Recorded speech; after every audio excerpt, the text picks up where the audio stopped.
नमस्कार दोस्तों, स्वागत है आपका मेरे YouTube चैनल ज्योतिष टॉक में। और मैं आचार्य भावेश वेद आपका बहुत बहुत स्वागत करता हूं। दोस्तों, क्या पुनर्जन्म होता है? क्या पूर्व जन्म होता है? क्या ये सच है या झूठ है? आज हम इसी पर बात करने वाले हैं कि क्या पूर्व जन्म होता है, और अगर होता है तो जन्म कुंडली के माध्यम से, ज्योतिष के माध्यम से आप कैसे इस चीज़ को पकड़ सकते हैं कि व्यक्ति का जन्म जो है वो कहाँ पर होगा या फिर किस योनि में होगा। तो आज हम उसी विषय पर बात करने वाले हैं।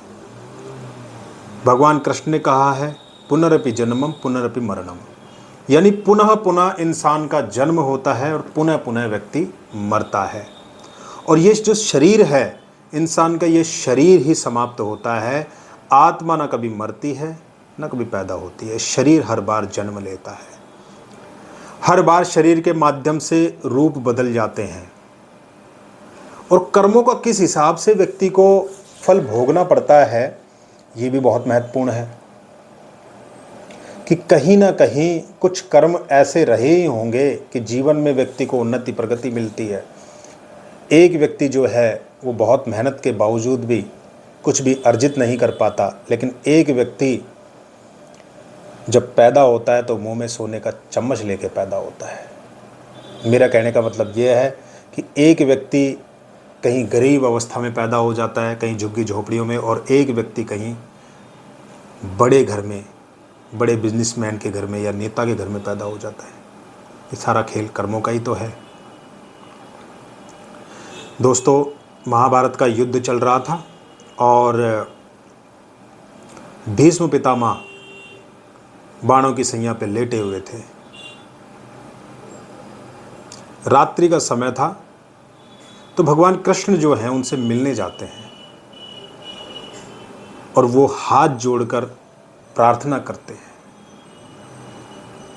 कि हे पितामह, आप सक्षम हैं इच्छा और मृत्यु के लिए। आप जब चाहें अपनी इच्छा और मृत्यु को धारण कर सकते हैं। भगवान कृष्ण उनको बोलते हैं, लेकिन वो उनकी बात काटकर भीष्म पितामह, और वो कहते हैं कि केशव, मैं आपको प्रणाम करता हूँ।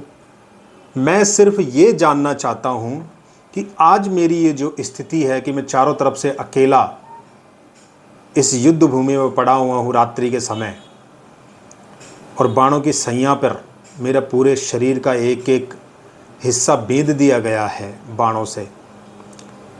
ऐसा क्यों है? मैंने ऐसा कौन सा कर्म किया है कि जो मुझे ये दुख भोगने को मिला है?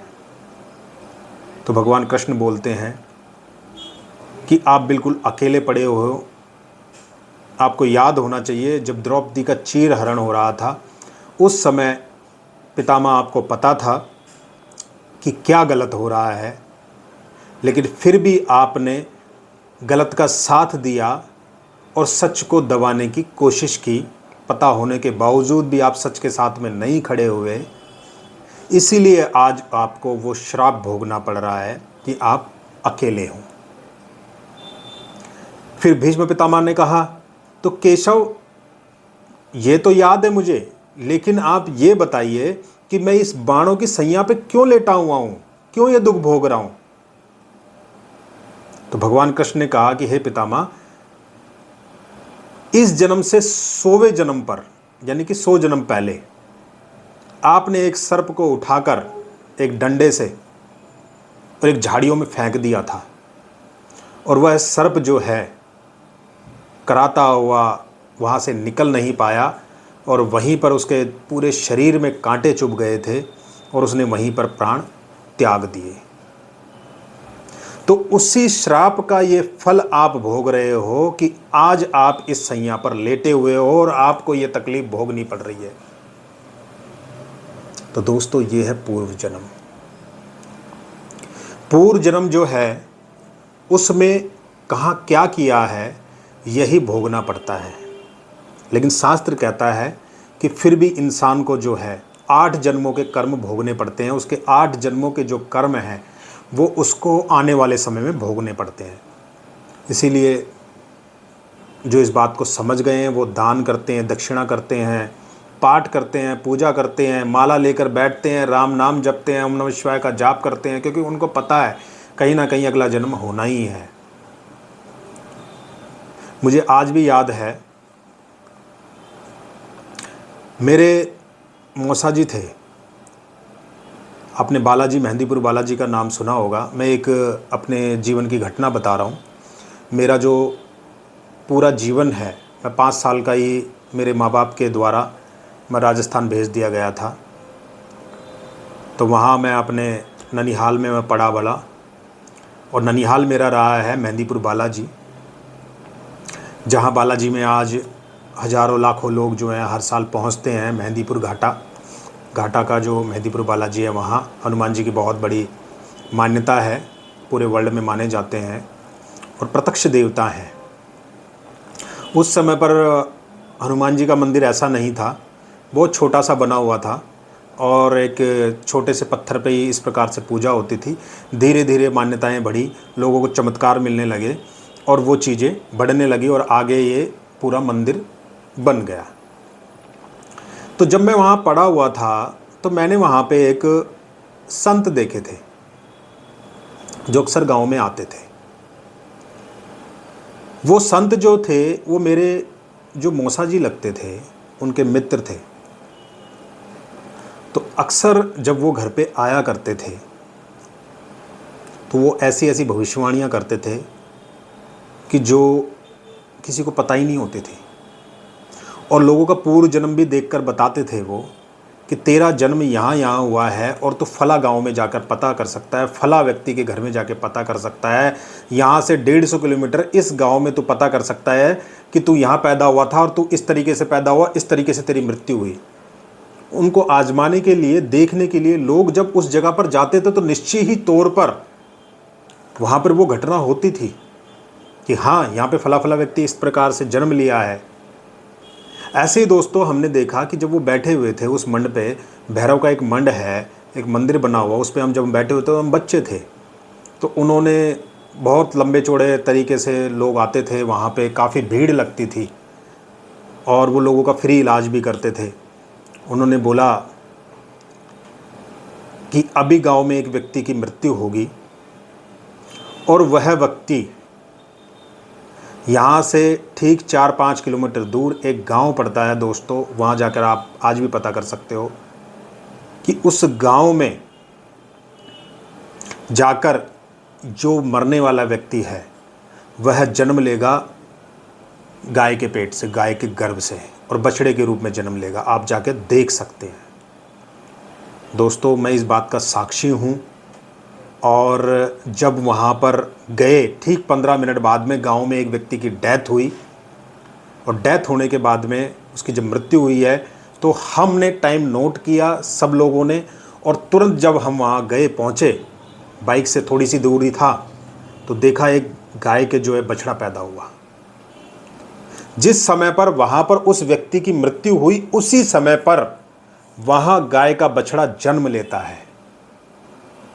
अब ये तो क्या बात रही होगी कि उसने उस मानव योनि को छोड़कर और एक पशु योनि में जन्म लिया। कोई तो बात रही होगी कि वो पशु योनि में चला गया, लेकिन ये बात सच है कि वहाँ पर उसके प्राण निकले। और जब हमने जाकर देखा, घड़ी में जो टाइमिंग था वो सारा देखा हमने, इतने बड़े बड़े लोग हमारे साथ में थे, बुजुर्ग लोग थे, उन सब ने इस चीज़ को महसूस किया कि जिस टाइम पे इसकी मृत्यु हुई उसी टाइम पर उस गाय के बछड़ा पैदा हुआ। तो दोस्तों, ये जन्म होता है। इंसान की आत्मा निश्चय ही तौर पर तब तक भटकती रहती है जब तक कि उसका अगला जन्म नहीं होता। गया में श्राद्ध करते हैं, पिंडदान करते हैं, बद्रीनाथ जी पर जाते हैं, वहाँ पर भैरव कपाल है, ब्रह्म कपाल जिसे कहते हैं वह है। जिन लोगों को पितृदोष होता है अक्सर वो लोग वहाँ पर जाते हैं। तो इनके क्या वो है, आप ये देखिए, जब भैरव ने भगवान शिव का, एक प्रकार से देखा जाए,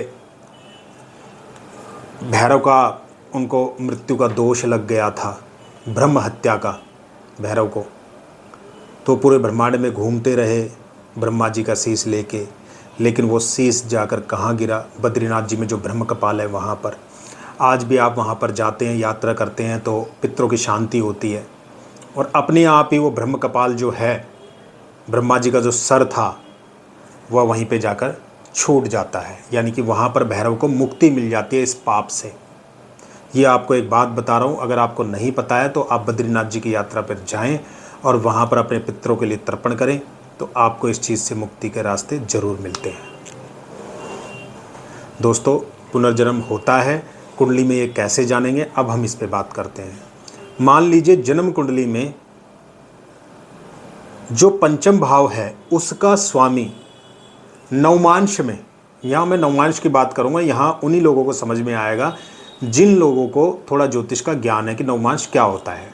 नवमांश का मतलब होता है जन्म कुंडली का 9वां भाग, जन्म कुंडली का 9वां हिस्सा जो होता है। अगर जन्म कुंडली को व्यक्ति का शरीर कहा गया है तो नवमांश को आत्मा कहा गया है। जन्म कुंडली के साथ अगर आप नवमांश नहीं देख पाएंगे तो आपकी भविष्यवाणियां आधी अधूरी रह सकती हैं। अगर पंचमेश नवमांश में जाकर अष्टम में चला जाए तो ऐसा व्यक्ति अगले जन्म में निश्चय ही किसी नरक में जाता है। ये कहा गया, ये मैं नहीं कह रहा हूं, ये पाराशर होरा शास्त्र में साफ लिखा हुआ है। ऐसी ऐसी कंडीशन भी बताई गई हैं कि व्यक्ति किस योनि में चला जाएगा, वह भी यह कंडीशन है। लेकिन अगर पंचमेश और नवमेश नवमांश कुंडली में जाकर लग्न में और पंचम में विराजमान हो और सप्तम में विराजमान हो, आपस में दृष्टि संबंध हो, तो व्यक्ति देवतुल्य जीवन, अगला जीवन भी उसका देवतुल्य होता है और ये जीवन भी देवतुल्य होता है। अगर चंद्रमा का संबंध गुरु से 11वें भाव में हो जाए या पंचम भाव में हो जाए या लग्न में हो जाए नवमांश में जाकर, तो निश्चय ही ऐसा व्यक्ति पूर्ण भोग को प्राप्त करके मोक्ष को प्राप्त हो जाता है। जन्म कुंडली में द्वादशेश 12वें भाव का स्वामी अगर उच्च का है और लग्नेश 12वें में बैठ गया तो ऐसे व्यक्ति का मोक्ष हो जाता है, ऐसा कहा गया है। जन्म कुंडली में अगर नवम भाव को मंगल देखता है तो ऐसा व्यक्ति जीवन में पूर्ण भोग को प्राप्त करके अच्छी योनि में चला जाता है। तो दोस्तों, ये कुछ ऐसे योग हैं जिनको आप देखकर पता कर सकते हैं। और फिर भी अगर आपको संदेह है तो आप अपने जीवन में ध्यान को बढ़ाएं, क्योंकि जैसे ही आप ध्यान को बढ़ाएंगे आपके जीवन में बहुत सारी चीज़ें खुलनी शुरू होंगी। जैसे ही आपके जीवन में आध्यात्म पदार्पण करेगा, आपके जीवन की सारी सलाखाएं अपने आप ही समाप्त होने लगेगी। आपको लगने लगेगा कि जिनका आप बुरा करना चाहते हैं या कोई आपका शत्रु है और जिसने आपको परेशान कर रखा है, तो आपको ये महसूस होगा कि निश्चय ही वह भी कहीं ना कहीं परमात्मा का स्वरूप है। तो दोस्तों, ये तो जन्म और पूर्व जन्म की बात है। अगर मेरा ये वीडियो आपको ज्ञानवर्धक लगा हो तो मेरे इस वीडियो को आप आगे शेयर करें, मेरे चैनल को सब्सक्राइब करें और लाइक करें। मिलते हैं दोस्तों अगले विषय के साथ में, तब तक के लिए नमस्कार।